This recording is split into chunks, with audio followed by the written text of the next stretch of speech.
why Facebook and Google will pay you for your time. So Facebook and Google are already paying you for your time and attention through providing a free service. It's a trade-off. You give them your data, basically, which is your time and your content, and whether it be a Google search or whether it be a Facebook post or a Facebook like or a Facebook comment, and they provide you the service for free. And then, they have the advertisers that are supposed to be value added that do the monetization for the most part. So we're moving more and more to a data-centric, but also a data individualized world. Like right now, it's only come into prominence more recently that, all the power that Facebook and Google and other tech giants have with your data, but there's a lot of movement towards giving consumers more control of their data. Not that this is easy to do, but, with emerging technologies such as the blockchain, this will increasingly be the case, unless that's corrupted, but it is moving more in the direction of decentralization and individualized power, because in the Middle Ages, the kings had all the power and the serfs basically had very little, if any, power, and then America broke away from the Soviet Union to have more individual rights. That's why we have an individual constitution and a Bill of Rights. And then in the factories, the bosses had all the power, and it was more centralized. And then in the information age, people have personal computers, and there's more decentralization because one person can't have all the information. The power has to be pushed down into lower levels of the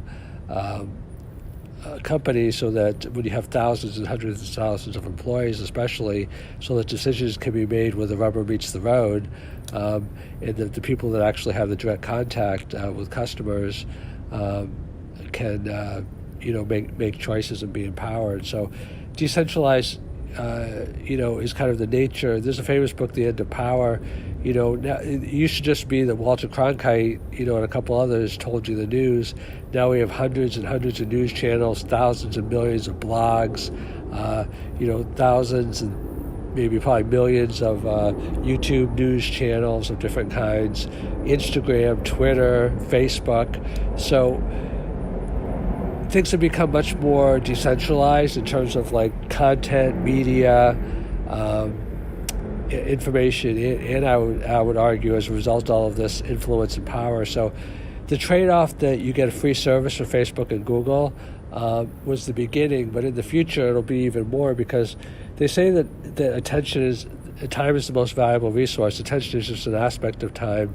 And the reason why time is the most valuable resource is because money, so it's basically an exchange for money for time. So, Facebook is monetizing your time and your attention that you give them through the data that you give them.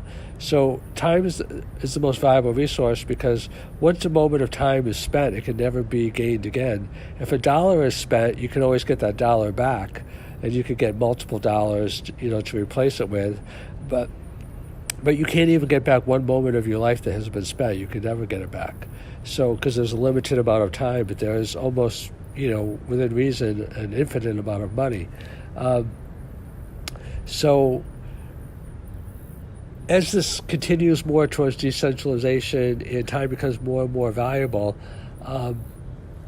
as a result of this, then Facebook and Google are not just going to be able to give you a free service. They're going to have to be able to actually pay you for your time and pay you for your content. There would be no Facebook if the users didn't generate all the content, and there would be no Google if the users didn't generate, all the queries, which is used for artificial intelligence.